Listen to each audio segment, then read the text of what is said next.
Good morning, everyone. My name is Natalie Foster. I'm a clerk assistant here at the House of Commons. I've been here for 17 years, and I have the pleasure and the privilege of working in the Chamber to support our members of Parliament in the important work that they do.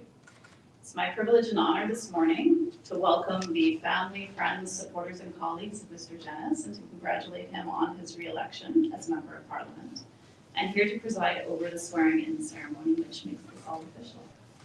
So I would like to open with a few comments about the importance and significance of what we are doing here this morning. Following that, we will do the solemn affirmation, and Mr. Jennis will sign the test roll that you see in front of you on the table.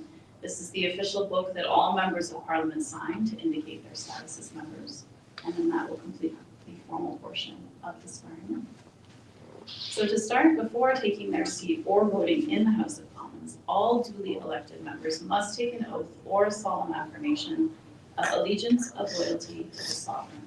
And this is required by Section 128 of the Constitution Act of 1867. After they are sworn in, as I mentioned, members must sign the test roll that you see there. And this is done at the opening of every Parliament or after each election.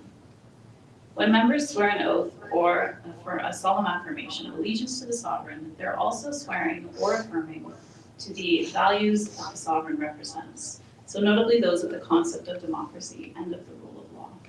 Thus, members are making a pledge to conduct themselves in the best interests of our country. The oath or solemn affirmation reminds members of the serious obligations and responsibilities that they are assuming in this role. So with that, we will do the affirmation.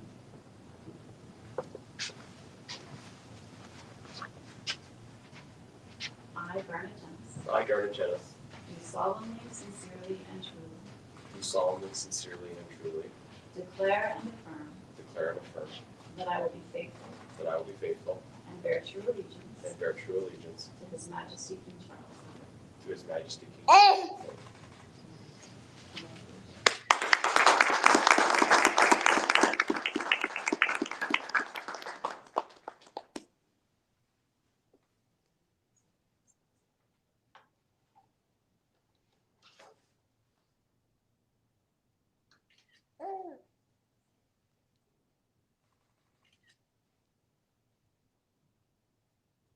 Thanks, Nelson. Thank you.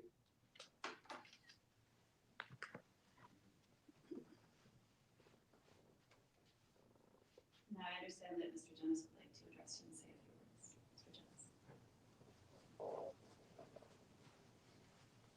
Very well, thank you all for coming. I'm not normally a man of few words, but I'm really excited to be with all of you, and I'll be relatively brief today. It's been really exciting to be around Parliament Hill the last couple of days and see the swearing-ins of so many new members. We have an incredibly accomplished team of new Conservative MPs joining our team, many of whom I had the pleasure of door knocking with lead up to the last election. I'm so excited by the many great new people we have joining us, and this feels a bit like having an anniversary celebration at the same time as so many of your friends are getting married, but it's still a good occasion to be back and be able to renew my commitment to this place. I'm relatively young still, but I now feel a bit like a grizzled veteran in parliamentary terms, having been here for about 10 years. So this is the continuation of my parliamentary service, but it's also an important pivot point for me, because earlier this week I was assigned a very new role in the Conservative Shadow Cabinet as our Shadow Minister of Employment. And in that role I have the honor, the opportunity of helping to coordinate our fight for Canadian jobs. In the last 10 years, I've done a lot of work on international development, international human rights, and other important foreign policy issues. And as time allows, that work will certainly continue. And I look forward to assisting other members take the lead on those important issues, especially at a time of increasing global conflict and instability. I'm proud of the things we were able to accomplish in the last 10 years. And I very much believe that we are in the middle of a new global Cold War in which the fight for freedom and democracy abroad and at home must never be far from our minds. In this Parliament, my focus will squarely be on this new file I've been given, on the fight for Canadian jobs. A job is a way to earn a living, but it is more than that. For many people, a job is a critical source of meaning. It helps us serve our communities, provide for our families, learn skills, and find our place in the world. Employment opportunities, particularly employment opportunities for young people, are at least as important for their link to meaning as for their link to sustenance. And yet Canada at the present time faces a brewing unemployment crisis that is particularly brutal for young Canadians.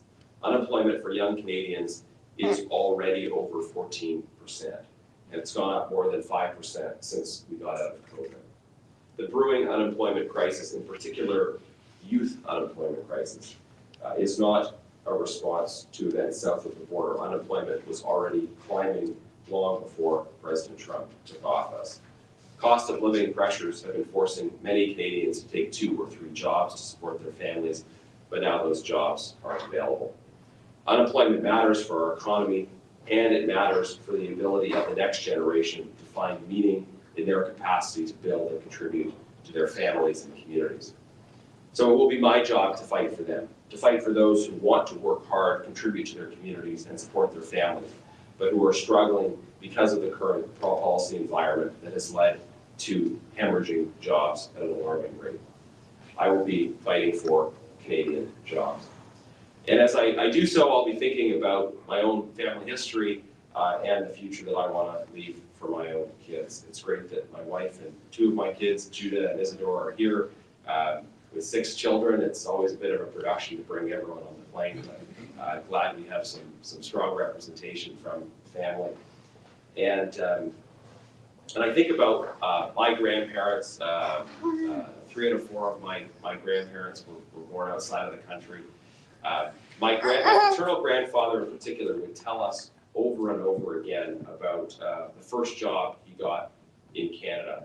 And by the way, he was still alive when I got elected, but he was having some memory loss. So my dad would enjoy repeatedly telling him that he had a grandson who was in Parliament, right? And every time it was exciting. But he would tell us regularly about when he first came to Canada. They came on a boat and then by train to Toronto. And he arrived at Union Station, and he had a job working for the rail line before he left the station. That was important for him that he got to work right away, and he kept that job until retirement. There was a consistency to that, to his commitment to that job, and he took a lot of joy and pride in his negotiating abilities, the speed with which he landed employment on his time on his arrival in Canada. But I know that's not a reality for many people now.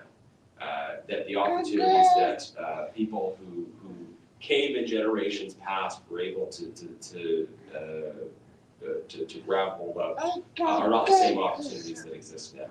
And this is what we have to fight for in this Parliament. For jobs, for Canadian jobs, for the opportunities that come with them and the meaning that comes with them. So thank you all for your kindness and support, for being here today, and for the work we're going to do together for as long as this Parliament endures. Thank you, and God bless.